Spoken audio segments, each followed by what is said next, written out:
কৃষ্ণ আগামীকাল থেকে একাদশী মাহাত্ম্য এইটি শুরু হতে চলেছে। বছরের 26টি একাদশী আছে।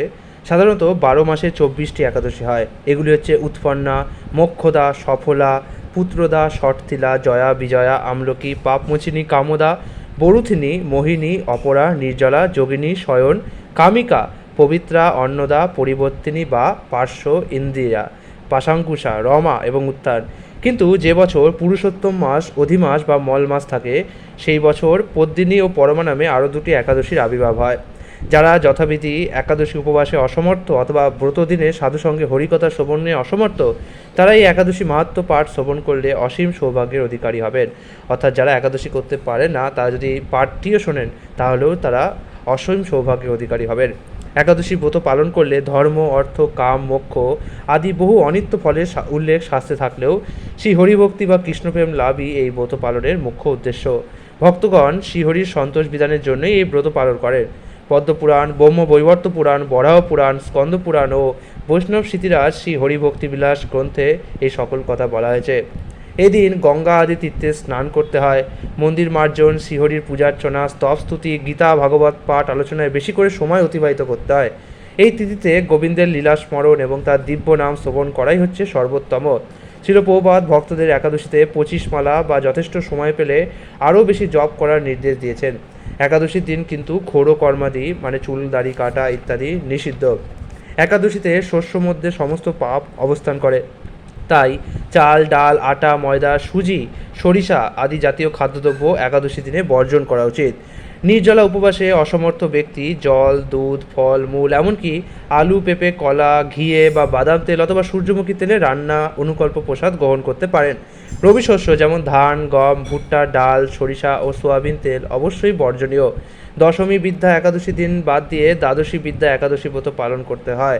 একাদশীতে সূর্যোদয়ের পূর্বে বা সূর্যোদয় কালে 1 ঘন্টা 36 মিনিটের মধ্যে যদি দশমী স্পর্শ হয়, তাকে দশমী বিদ্যা বলে জেনে পরের দিন একাদশী ব্রত পালন করতে হয়। মহাদ্বাদশীর আগমন হলে একাদশীর উপবাস ব্রতটি মহাদ্বাদশীতেই করতে হবে।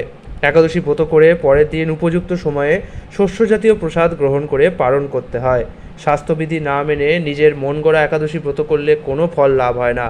দৈববশত যদি কখনো একাদশী ভঙ্গ হয়ে যায়, তবে ক্ষমা ভিক্ষা করে পুনরায় ব্রত পালন করতে হয়। গঙ্গা স্নানে যেমন সবার অধিকার আছে, তেমনি একাদশী ব্রতের অধিকারীও সকলেই। শাস্ত্রে বিধবা, সধবা সকলের জন্যই একাদশী ব্রত পালনের নির্দেশ দেওয়া হয়েছে। যারা সধবার একাদশী পছন্দ করে না, শাস্ত্রে তাদের বিষ্ণুদ্রোহী বলা হয়েছে। শ্রীচৈতন্য মহাপ্রভু তার লীলাবিলাসের প্রথম থেকেই একাদশী ব্রত পালনের কথা প্রবর্তন করেছিলেন। শ্রীল জীব গোস্বামী তার ভক্তি সন্দর্ভে স্কন্দ পুরাণ থেকে উদ্ধৃতি দিয়ে বলেছেন, যে মানুষ একাদশী দিন শস্যদানা গ্রহণ করে সে তার পিতা, মাতা, ভাই ও গুরু হত্যাকারী। সে যদি বৈকুণ্ঠ লোকে উন্নীত হয়, তবুও তার পতন হয়। একাদশীর দিন ভগবানের জন্য সব কিছু রন্ধন করা হয়, এমনকি অন্ন ডালও, কিন্তু সেই অন্নপ্রসাদ সেই দিন গ্রহণ করা উচিত নয়। সেই প্রসাদ পরের দিন গ্রহণ করার জন্য রেখে দেওয়া যেতে পারে। শ্রী পুরীধামে জগন্নাথের অন্নপ্রসাদ গ্রহণে দোষ নেই। এই ধারণার বশবর্তী হয়ে অনেকেই একাদশীতে নিঃসংকোচে অন্নপ্রসাদ গ্রহণ করে। এটি কিন্তু সম্পূর্ণ স্বাস্থ্যবিরুদ্ধ বিচার। একাদশীতে এই উপবাস অত্যন্ত গুরুত্বপূর্ণ, তবে কেবল অনাহারে উপবাস করাটাই মুখ্য উদ্দেশ্য নয়। মুখ্য উদ্দেশ্য হচ্ছে গোবিন্দ বা শ্রীকৃষ্ণের প্রতি অধিক শ্রদ্ধা বা প্রেমপরায়ণ হওয়া। উপমানের নিকটে বাস মানে অবস্থান, অর্থাৎ শ্রীহরির নিকটে অবস্থান করা। একাদশীর দিন উপবাস করার মুখ্য উদ্দেশ্য হচ্ছে শারীরিক আবশ্যকতাগুলি খর্ব করে ভগবানের মহিমা কীর্তন এবং অন্যভাবে ভগবানের সেবা করে সময়ের সদ্ব্যবহার করা। ভোরে শয্যা ত্যাগ করে শুচিশুদ্ধ হয়ে শ্রীহরির মঙ্গল আরতিতে অংশগ্রহণ করতে হয়।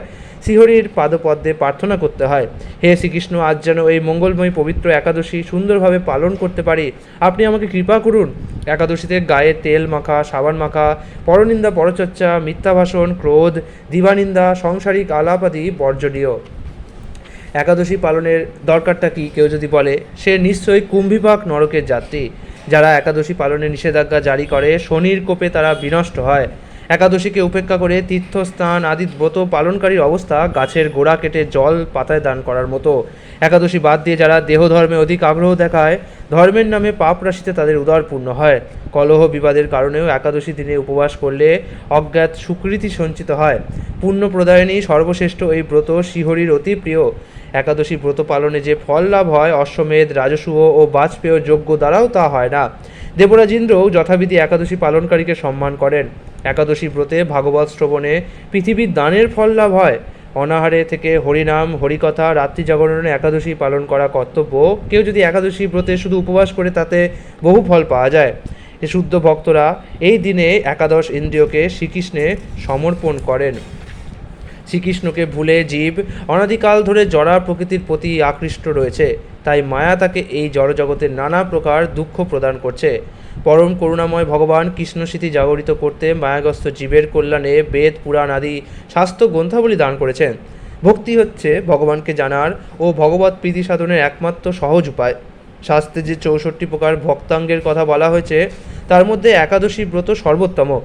শ্রবণ কীর্তন স্মরণ আদি নবদা ভক্তির পরই দশম ভক্তাঙ্গ রূপে একাদশী স্থান। এই তিথিকে হরিবাসর বলা হয়।